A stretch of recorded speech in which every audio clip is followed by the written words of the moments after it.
Well, the city of Aurora has a new interim police chief. Dan Oates, who led the police department from 2005, I should say, to 2015, officially took over last week, and Denver 7 investigative reporter Jennifer Kovaleski sat down with Oates today. And Jen, city manager Jim Twombly says Oates can help shape the transformation of the department, which has faced a lot of controversy lately.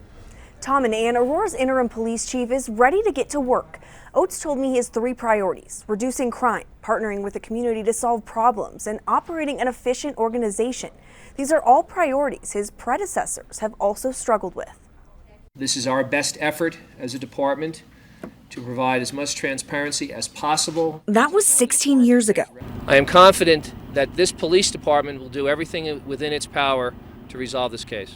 Nearly a decade since leaving Aurora, Dan Oates is back as the city's interim police chief. It's a bit surreal. Why did you agree to take this job? Because I love the city and I love the department, and if I can help out, I want to help out. Oates is once again taking over an embattled police department. His arrival comes more than a month after the contentious firing of former police chief Vanessa Wilson. There should not be partisan politics in public safety. She was not fired for cause. She was fired as an at-will employee. Your thoughts on everything that happened with Chief Wilson, and how do you move forward from that? I'm not in a position to evaluate the details of what happened with Chief Wilson. I will tell you that her departure left a leadership vacuum, which I am here to fill. A vacuum Chief Oates says he plans to fill with accessibility and transparency. Being there, being out with the cops, those kinds of things create, I think, a morale boost. On top of morale issues, the Aurora Police Department is under a consent decree after an AG investigation found racially biased policing and excessive use of force, something that has not helped the department with its struggles to hire and keep good officers. A lot of angst over how the department's reputation has been damaged by recent events, and a willingness on the part of everybody here to get beyond that and sort of get back to work. Oates is also taking over amid controversies surrounding a massive records backlog,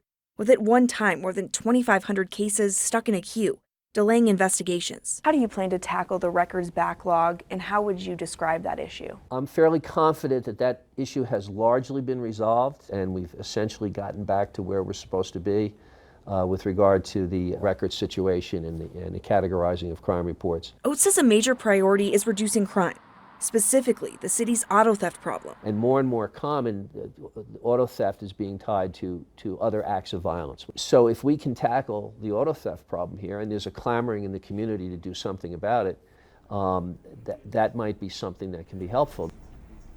Aurora recently pulled its officers from the statewide auto theft task force. Oates says he has no plans to add those officers back.